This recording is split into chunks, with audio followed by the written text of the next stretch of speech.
eles foram amorosos, eles fizeram com que a sua ajuda, mesmo que pequena, chegasse àqueles irmãos lá à distância que estavam precisando muito. E aí Paulo vai dizer o seguinte, que Deus, segundo a sua riqueza em glória, haveria de suprir neles todas as necessidades. E meus irmãos, por que eu estou citando esse texto de Paulo até sem mencionar o endereço dele? Por que eu estou dizendo isso? Porque esse texto, principalmente ele, mas muitos outros, têm sido usados pelos defensores da teologia da prosperidade, como que aquele versículo sozinho, unicamente ali, ele fosse o respaldo, ele fosse a base, o fundamento para essa teologia absurda. Porque eles só pegam esse pedacinho. O vosso Deus, na sua riqueza, na sua em toda a sua riqueza e glória, suprirá todas as vossas necessidades. E aí, quando falam de necessidades, na verdade estão falando de expectativas. Quer dizer, dando a determinadas expectativas, o aspecto, a natureza, atribuindo a essas expectativas a natureza de necessidade, como se necessidades fossem. Então é a visão da teologia da prosperidade. Quanto ao texto que nós lemos aqui de Mateus 6, eu quero chamar a atenção para algumas coisas logo de imediato. A primeira delas é a seguinte: quem dá esse recado aos discípulos não é nada mais, nada menos que o próprio Deus encarnado em Jesus. Então, quando ele diz todas essas coisas aqui, ele está de uma forma bem especial dizendo o seguinte: eu tenho o controle de todas as coisas. Vocês podem se tranquilizar, porque todo o controle da história, o controle dos acontecimentos, o controle do que acontece com vocês está nas minhas mãos. Muito obrigado. Está nas minhas mãos. E é isso que nós precisamos também entender. Ora, será que era necessário àqueles discípulos serem lembrados disso por Jesus? Será que Jesus precisava mesmo lembrar-nos de que ele tinha todo o controle?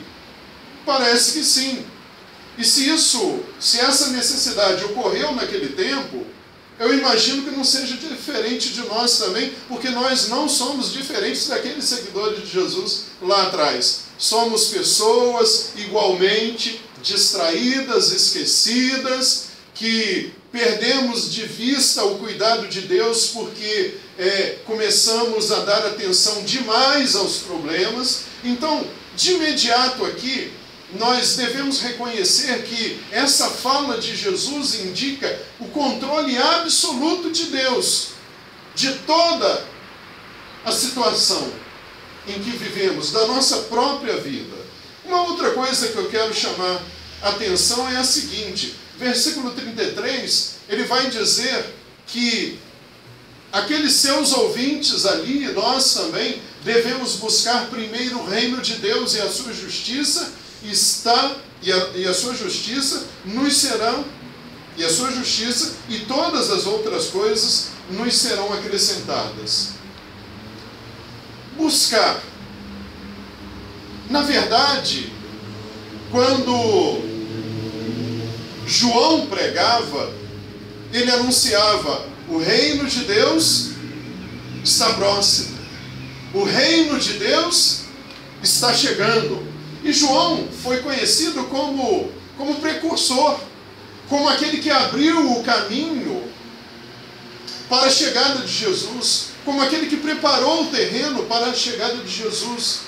Então, na verdade, quando se fala do reino de Deus, está falando do próprio Cristo. Não é um reino delimitado por um espaço geográfico. Não é um reino que pode ser, que que possa ser, né, que pode ser medido. Não. O reino de Deus, ele é simbolizado, ele é expressado propriamente na figura de Jesus. Então, quando Jesus diz, buscai primeiro o reino de Deus e a sua justiça, está falando de buscar a Ele mesmo. E nós sabemos, até pela fala de Paulo aos Gálatas, que quando buscamos o reino de Deus, e com isso nos reconciliamos com Ele, com Deus, a vida que passamos a ter não é mais a nossa própria vida, mas é a vida de Cristo em nós. Não é assim que Paulo diz aos Gálatas? Já não sou eu quem vive, mas Cristo vive em mim. E a vida que agora vivo na carne, vivo-a na fé do Filho de Deus, que me amou e se entregou por mim. Então, isso significa o seguinte, que buscar o reino de Deus é muito mais do que buscar uma aproximação, mas é fazer o reino de Deus estar em nós. É Cristo em nós.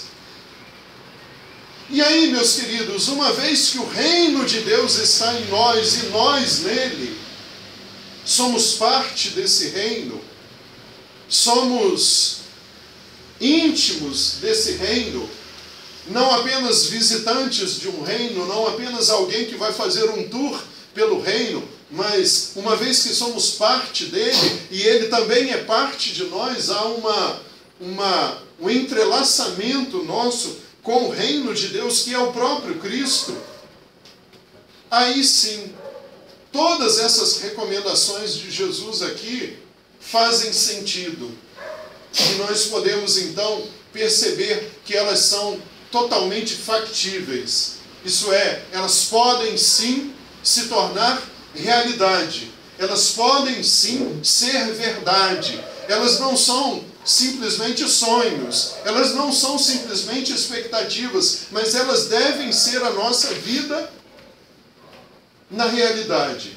Agora, meus irmãos, eu quero chamar a atenção para uma outra coisa. Quando Jesus coloca aqui no versículo 33, que nós devemos buscar o seu reino, a sua justiça, e todas as demais coisas nos serão acrescentadas, isso tem uma implicação.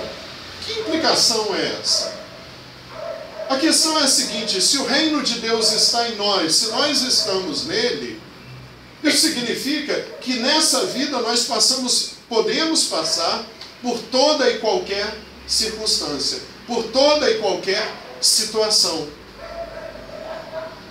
Estaremos em condições de resistir quando os momentos forem desfavoráveis, quando os ventos forem contrários, quando aquele instante de vida for o mais difícil para nós, poderemos resistir, porque o reino de Deus não é alguma coisa apreciada à distância, mas é algo vivido, é algo presente, é o Senhor em nós. Então, quando Jesus coloca assim, não se preocupem, versículo 25, com a sua própria vida, quanto ao que comer ou beber, nem com o seu próprio corpo, quanto ao que vestir. Não é a vida mais importante que a comida e o corpo mais importante que a roupa? É claro que Jesus está falando sobre aquela preocupação cotidiana que nós temos, e é natural que tenhamos, com o nosso sustento, com o nosso cotidiano sendo suprido nas necessidades mais básicas. Mas vamos pensar em situações extremas. Num país quebrado, num país em guerra, num país sob catástrofes. Aonde se aplica isso aqui? Quando não há estoque de alimento, quando não há estoque de água, quando não há gás de cozinha, quando não há combustível, quando não tem trabalho, não tem energia elétrica, não tem tantas coisas, ou tudo fica muito racionado e você entra num regime especial tendo que lidar com essas coisas, ou num país que está assolado por uma doença, por uma peste, por uma enfermidade, para a qual o país não estava preparado e não tem recursos para aquilo. Como é que se aplica esse texto, essa orientação do Senhor aqui? É exatamente isso. É nessa hora, ainda mais nessa hora, que faz toda a diferença a presença do Senhor na nossa vida. Que faz toda a diferença Ele estar conosco. Aí podemos entender que essa fala de Jesus aqui, de não estarmos preocupados com a vida, quanto ao que havemos de comer, quanto ao que havemos de vestir, quanto ao que havemos de beber, nós entendemos que vai muito além da questão do suprimento em abundância. Vai muito além da sobra que nós podemos ter para guardar. Esse não se preocupar aqui significa o seguinte: mesmo que falte alimento, mesmo que falte água, mesmo que falte a veste para o corpo, mesmo que o corpo, como o corpo de Jó, seja coberto por chagas e ele tenha que raspar com telhas, ainda assim, a nossa preocupação, quando muito, deverá estar lançada sobre o Senhor e não sermos consumidos por ela, meus irmãos. Meus irmãos, nós estamos aqui, eu brinco com o pastor Elias, né? Que o pastor Elias só vive cheiroso, né? E eu brinco com ele dizendo que ele parece filho de barbeiro, só anda cheiroso. Mas eu estava me reparando, eu também estou cheiroso. E os irmãos ajudam nisso, porque graças a Deus eu tenho lá umas opções presenteadas pelos irmãos. Aí agora na hora de vir eu escolhi, vai ser esse aqui, que eu gosto muito e tal. E há muitos anos que eu não tinha, né? Mas aí alguém me presenteou e foi uma beleza, né? Nós estamos aqui cheirosinhos, né? Banhozinho tomado, né? Nos alimentamos, né? Todo mundo bem, todo mundo tranquilo, desfrutando, né? Do favor de Deus, da graça de Deus e tudo.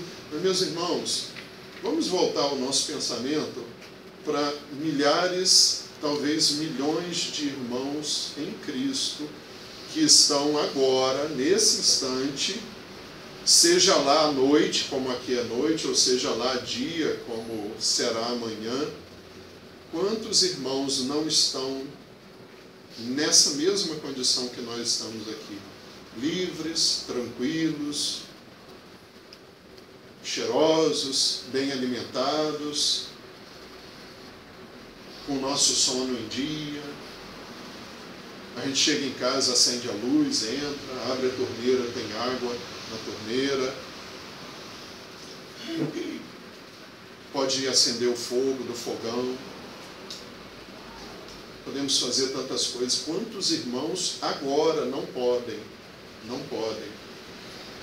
Aí seria muito injusto a gente olhar para esse texto aqui e pensar assim: Deus está favorecendo a uns e está negligenciando para com outros.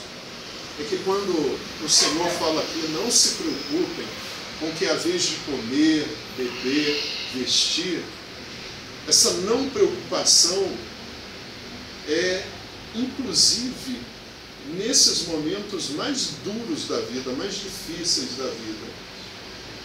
Quantos cristãos agora, meus irmãos, estão numa cela fria, úmida, em baixíssima temperatura, pelo nome de Jesus? Estão acima de um cadafalso, estão embaixo com o pescoço embaixo de uma lâmina, meus irmãos.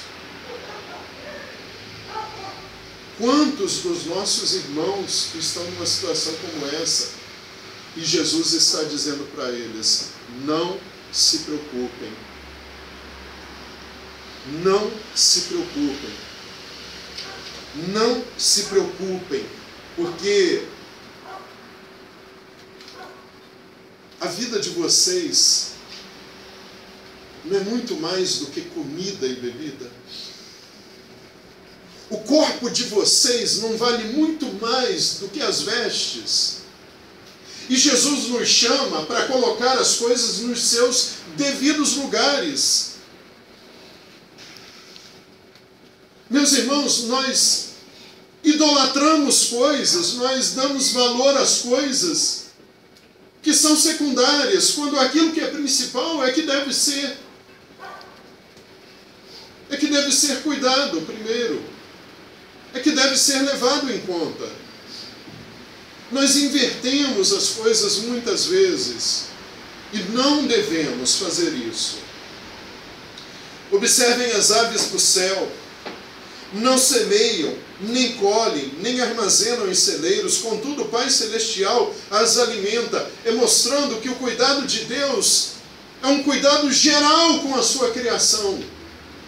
Não é só conosco, não. É com toda a criação. Ele tem o controle de todas as coisas. Ah, que tristeza eu vi essa semana. Eu fui publicar aquele artigo, irmãos, dessa semana, e eu tive que fazer uma pesquisa bem séria e demorada, até destacar aquelas 2 fotos que eu escolhi para colocar junto do artigo ali. E nas minhas buscas, na minha pesquisa, eu vi, os irmãos já viram também, um pássaro grande, mas todo coberto de óleo, meus irmãos, numa praia, porque havia ocorrido ali um despejo, né? Um acidente, que um navio, né, acabou despejando, derramando ali óleo, né, produto, resultado de petróleo,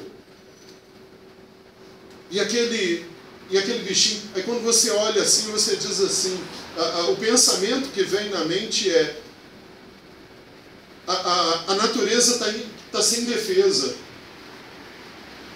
está entregue aos próprios desmandos do homem, aos próprios descuidos do homem. Mas aí eu me lembro dessa palavra aqui e percebo que o Senhor continua no controle e cuidando de todas as coisas. Mesmo quando chega a um ponto como esse, de um pássaro daquele, assim, praticamente não tem como sobreviver, coberto de óleo, tentando respirar ainda. Então ele diz aqui: observem as aves do céu, não semeiam, não colhem, não armazenam em celeiros, contudo o Pai Celestial as alimenta. Não tem vocês muito mais valor do que elas? Ah, meus irmãos, não dá para ler esse texto aqui sem nos lembrar do povo de Israel no deserto. Não tem como, principalmente porque fala de alimento, fala de água, e agora fala sobre as aves, os animais não fazerem nada, né, para o seu próprio sustento. Eles terem um alimento cotidiano ali dado por Deus, sem poderem fazer nada. E aí eu me lembro da peregrinação do povo no deserto. Todo dia o Senhor mandava alimento para aquele povo. Todo dia o Senhor preservava os calçados, as vestes daquele povo. Não se consumiam. A recomendação era: não juntem, não guardem. Cada dia o suprimento virá. Não guardem. Foram avisados, mas parece que aquele povo lá é o mesmo desse aqui que Jesus está instruindo, e parece ser também o nosso povo. Num dado momento eles decidem por si mesmos não confiar em Deus, não confiar na promessa de Deus e armazenarem. O que aconteceu? Apodreceu, estragou. Estragou. Então, meus irmãos, nós temos que confiar que é o Senhor quem sustenta as nossas vidas. E nós, palavras de Jesus, valemos muito mais do que as aves dos céus. E agora ele vai falar dos lírios do campo. Valemos muito mais.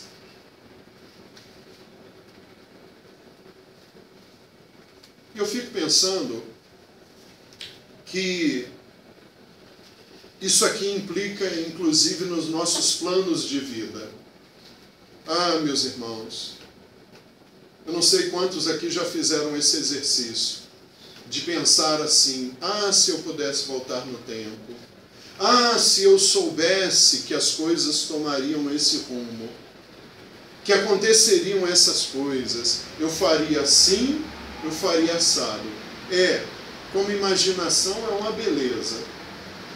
Para criar um filme baseado nisso, é uma maravilha, né? Como tem, por exemplo, alguns filmes aí, inclusive um filme brasileiro, onde duas pessoas sonham em ocupar um lugar da outra e no final elas acabam trocando de papéis, né? Quer dizer, mantém o mesmo corpo, mas as identidades mudam. Ah, isso no cinema é uma beleza.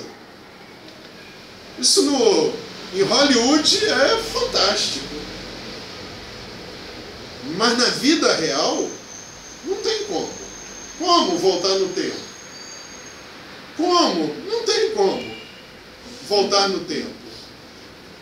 Como colocar em prática essa ideia de que se eu soubesse que a vida tomaria esse rumo, se eu soubesse que aconteceriam essas e essas surpresas, esses fatos, eu agiria assim, eu faria assado. Ah, irmãos, a gente não tem controle não, meus irmãos, então é melhor esquecer isso. É melhor esquecer isso. Então, muitas vezes, nós fazemos planos, e quando esses planos não vão adiante, quando esses planos não são mais possíveis serem realizados, nós nos desesperamos, meus irmãos. Como se a nossa vida fosse um barquinho solto no meio do mar. Quando eu era criança, eu soltava pipa. Aí descobri que eu não gostava de pipa, porque era muita injustiça com a história da pipa, e aí eu desisti da pipa. Eu falei, não, ninguém deixa eu me divertir, né? Mal coloco a pipa no alto, alguém quer cortar com cerol, quer tomar. É uma tristeza, eu não gosto disso. Aí eu falei, desisto. Ou jogar bola, porque bola é tranquilo, a gente só machuca a canela e está tudo bem. Mas eu me lembro, meus irmãos, do céu cheio de pipa, em época de pipa. Lá em Petrópolis é papagaio. Lá no Rio Grande do Sul é pandorga. Céu cheio de pipa. Aí, aquela gritaria, molecada gritando, aquela confusão, aquela coisa toda, os gritos vindo de longe, né? Porque aquilo vai ecoando, ecoando, ecoando. Aí, geralmente, quando acontecia uma gritaria assim, podia saber, eram algumas pipas, alguns pipeiros que estavam cruzando. Aí daqui a pouco, a gente só via aquela... Aí vinha a pipa. E aquela correria, a molecada se machucando para conseguir pegar a pipa, pegar a sobra de linha que tinha ficado, aquela coisa toda. Mas interessante. Como exercício, aquilo é maravilhoso, mas o vento leva para onde quer aquela pipa. A pipa tá sem paradeiro certo, porque papel de seda, graveto e linha, né? Não passa disso, é muito leve, e o vento leva para onde quer. Muitas vezes na vida acontece assim mesmo com a gente. A gente está lá com a linha, a nossa vida está lá na ponta da linha, e a gente pensa, eu vou fazer, vou acontecer, vou levar a pipa para cá, vou conduzir ela para lá, vou arrastar ela bem embaixo, assim, depois subir com ela em toda velocidade e tal, ela está na minha mão. Mas aí vem alguma coisa e o cerolzinho vem e corta a nossa linha. O que acontece com a pipa? O vento leva. Aí a gente pensa assim, poxa, está tudo fora de controle. Mas a gente tem que saber que o Senhor está no controle. Não da pipa, mas da nossa vida. Ele está no controle. Os planos que nós fizemos, pode ser que não sejam mais possíveis levar adiante. Mas o Senhor nos dá novos planos. O Senhor nos dá novos sonhos. O Senhor nos dá novas oportunidades. O Senhor mostra que a nossa vida vale muito mais do que os nossos planos. A nossa vida vale muito mais do que os nossos planos, do que os nossos projetos pessoais. Às vezes a gente começa a desistir da vida porque determinado plano não foi adiante, porque determinado projeto não foi adiante. Como se a nossa vida fosse o próprio plano, o próprio projeto, e não é, gente. O projeto, o plano, o sonho contribui para a nossa vida, mas não é a nossa vida. A nossa vida é muito mais do que ele. Assim como o nosso corpo é muito mais do que a veste, assim como a nossa vida é muito mais do que o alimento e a água. Então, às vezes, o nosso problema não está na comida, não está na bebida, não está na veste, mas em outras coisas que são muito significativas e que às vezes escapolem da nossa mão. E aí a gente entra em desespero. E nós não percebemos que o que vale mais do que tudo permanece conosco, não pode ser tirado. O mais valioso que nós temos não pode ser tirado.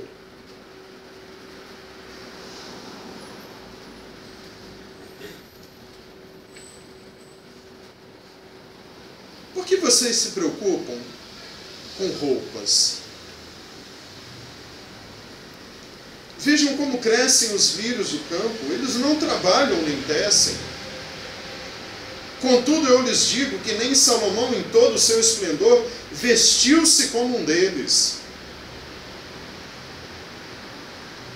É claro, é mais do que evidente que Jesus não está estimulando aqui a ociosidade.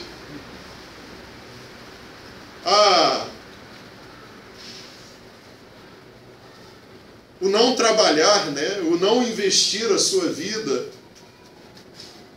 de forma produtiva. Jesus não está estimulando aqui a preguiça, a indolência, o descanso exagerado. Ele não está estimulando isso. Ele apenas quer que nós coloquemos as coisas no seu devido lugar. O trabalho é bênção e é necessário.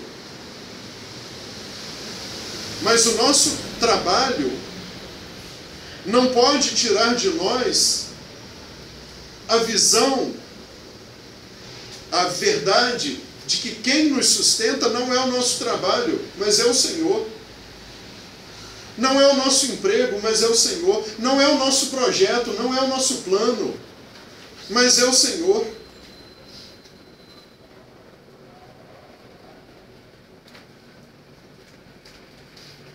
É o Senhor quem nos sustenta. Se Deus veste assim a erva do campo, os lírios, né, que hoje existe e amanhã é lançada ao fogo, não vestirá muito mais a vocês, homens de pequena fé.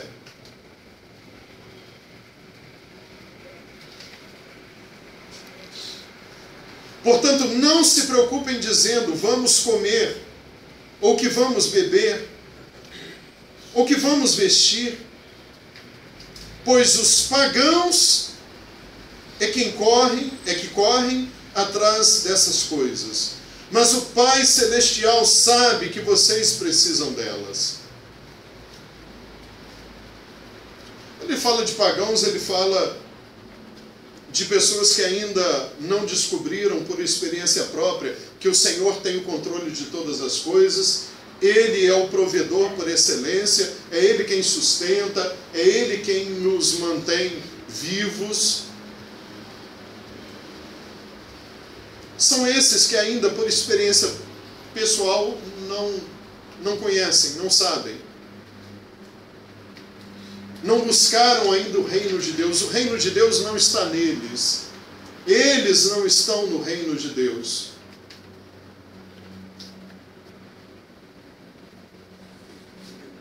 Mas não deve ser o que acontece conosco. A nossa visão, a nossa conduta precisa ser diferente. Precisa condizer com essa realidade de vida que nós já experimentamos. Não somos mais de nós mesmos, mas agora somos do Senhor. Somos propriedade dEle. Fomos comprados com alto preço. Entregamos a Ele o controle da nossa vida. Ele é a fonte de todas as coisas. Ele se basta em si mesmo.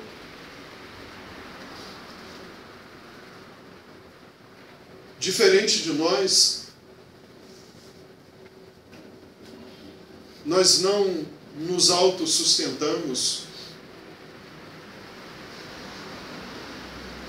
Precisamos que o Senhor nos mantenha vivos.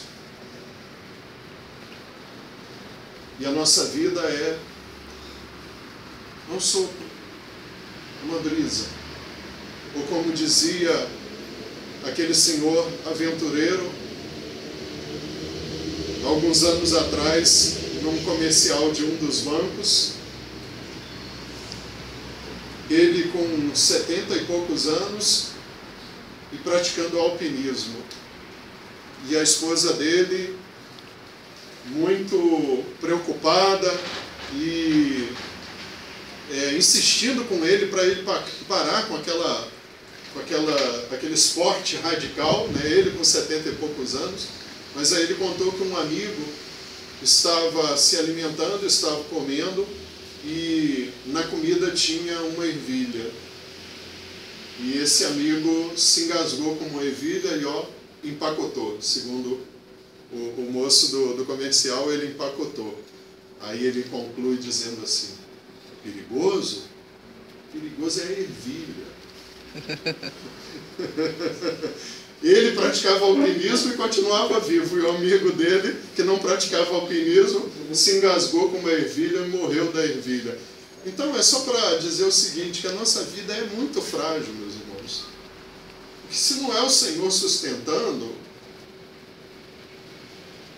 se não é confiarmos as nossas vidas nas mãos dele e sabermos que as nossas vidas, mesmo frágeis, elas valem mais do que o alimento, mais do que a bebida, mais do que a veste, mais que os nossos planos de vida, mais que os nossos projetos de vida, mais que os nossos compromissos assumidos, a nossa vida vale muito mais. Nós vamos descansar cada vez mais nas mãos dele e deixar tudo no seu controle. Tudo no seu controle. Ah, meus irmãos, é tão triste encontrarmos pessoas que olham para trás e ficam lamentando a sua história, as suas lutas, as suas dificuldades, ficam lamentando as suas perdas. Pararam no tempo. Pararam no tempo, quando temos pela frente uma vida para viver, sob os cuidados do Senhor. Eu quero terminar a leitura deste texto lendo os versículos finais.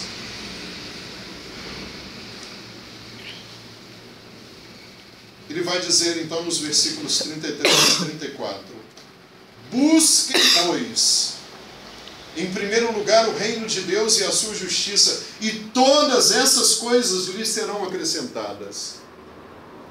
Como eu disse no início, buscar o reino de Deus não é apenas uma aproximação da sua fronteira, como se essa fronteira pudesse ser divisada.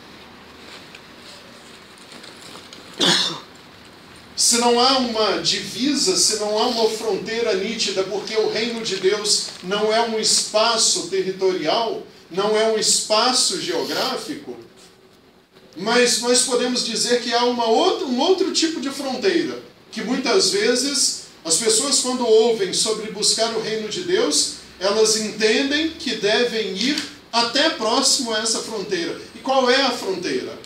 É a fronteira simplesmente da aproximação,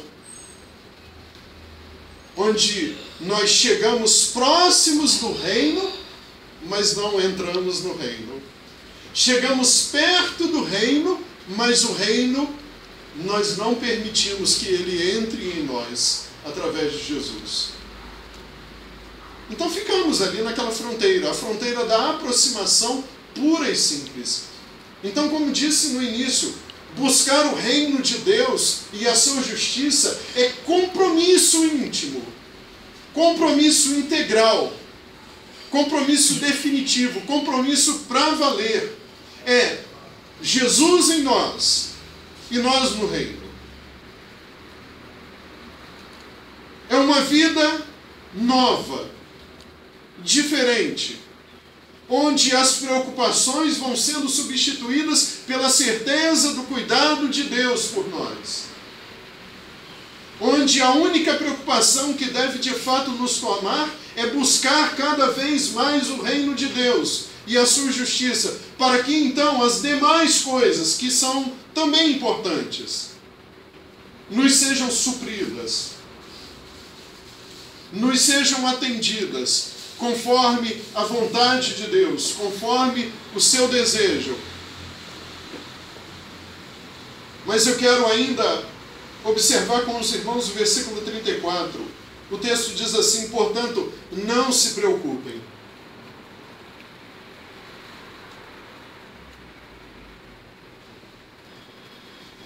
Com o amanhã, pois o amanhã trará as suas próprias preocupações. Aí eu tenho que falar de mim, irmãos.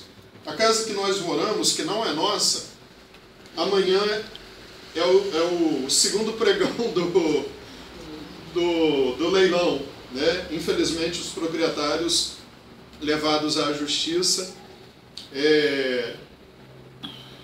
tiveram a sua propriedade tomada e agora colocada em leilão, para que recebam uma parte do valor apurado e um credor receba a outra parte. Nós somos inquilinos há 6 anos, estamos lá instalados com tudo, enfim, e nos preocupa essa coisa de, e agora, como é que vai ser? Quem vai comprar? E quem comprar vai querer um imóvel para quê? Será que a gente vai ter que mudar de lá? E está tão difícil encontrar um imóvel para morar e tudo. Mas, meus irmãos, eu estou decidido a entregar minha preocupação ao Senhor. Eu não sei o que vai acontecer, né? Eu fico pensando na logística toda, que é mudança. Eu já mudei tantas vezes, eu sei que a logística é complicada, não é uma coisa que dá prazer, é uma coisa que cansa a gente, desgasta e tudo, mas eu estou deixando na mão dele, porque é amanhã, o leilão é amanhã, 31. Eu estou mais fixado que amanhã é o dia da reforma.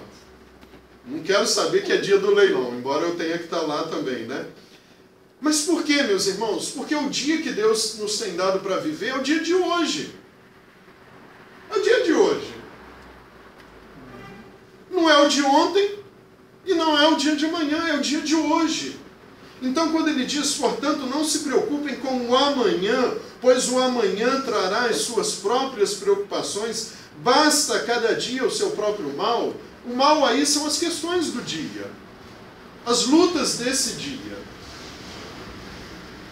Então, meus irmãos, insistindo naquilo que não é novidade para nós, mas que nós precisamos nos lembrar e tomar para nós, que nós precisamos confiar as nossas vidas ao Senhor, deixá-las nas mãos do Senhor, deixar os nossos sofrimentos, as nossas aflições, quantas vezes nós nos encontramos diante de determinadas situações de modo inconsolável, nós estamos inconsoláveis. Embora o Senhor queira nos consolar, embora o Senhor queira nos confortar, mas nós nos apegamos à perda, nós nos apegamos à ausência, nos apegamos àquilo que não está mais debaixo dos nossos olhos.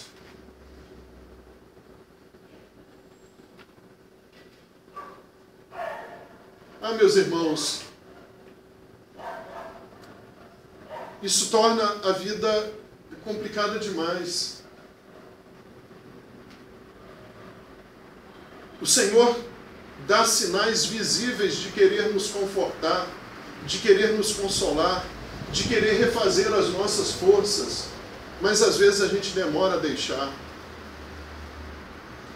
O texto aqui, ele mostra todo o cuidado de Deus para conosco. E o nosso cuidado, a nossa preocupação deve estar em descansar nele, como canta o Milad. Não tenhas sobre ti um só cuidado qualquer que seja, pois somente um, seria muito para ti. E aí o Senhor no estribilho vai dizer, é meu, somente meu, todo o trabalho. E o teu trabalho, é descansar em mim. Não temas, pois, quando tiveres que tomar decisão. Entrega tudo a mim. E como é que termina? Confia de todo o coração. É meu, somente meu trabalho. O teu trabalho é descansar em mim. Já canta o Milad, nós cantamos também. Então, queridos, eu não sei qual a nossa necessidade hoje, o quanto precisamos deixar as nossas vidas nas mãos de Deus. Mas precisamos. Precisamos descansar no cuidado, na promessa do Senhor. Deus nos abençoe.